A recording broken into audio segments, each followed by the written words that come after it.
My question is, Sheikh, regarding so if a person who breaks an oath, he pays the he has to feed 10 poor people, right?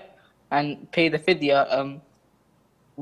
I paid it before, and then I didn't pay it fully because I just searched up the like the average money it costs to pay a meal, and then I paid it then.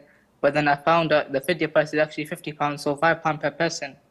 So but there was another time, Sheikh, which I paid for an oath which I done, but that oath was when I was like a child, so I didn't have to pay that. Also, that money that I spent that time, I had the intention to pay for my oath. So can that money um, go to fill up the one which I broke my oath with? First of all, the expiation of breaking an oath is to choose between one of three: either to free a slave, which is not applicable nowadays, or to feed or clothe 10 poor Muslims. And if a person is unable financially to do any of the previously mentioned three, he has to fast 3 days.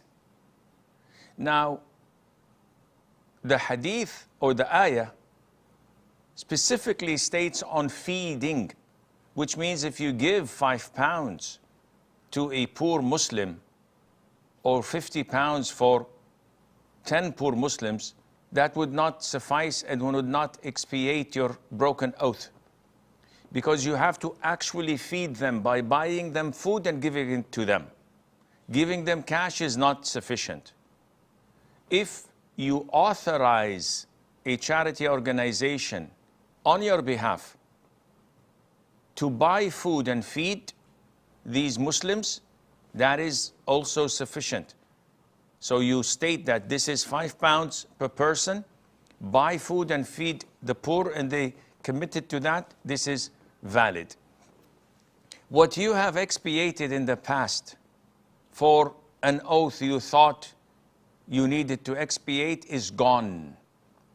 If you made oaths while you were a child and did not reach the age of puberty, this does not oblige you to expiate because you were not accountable at the time.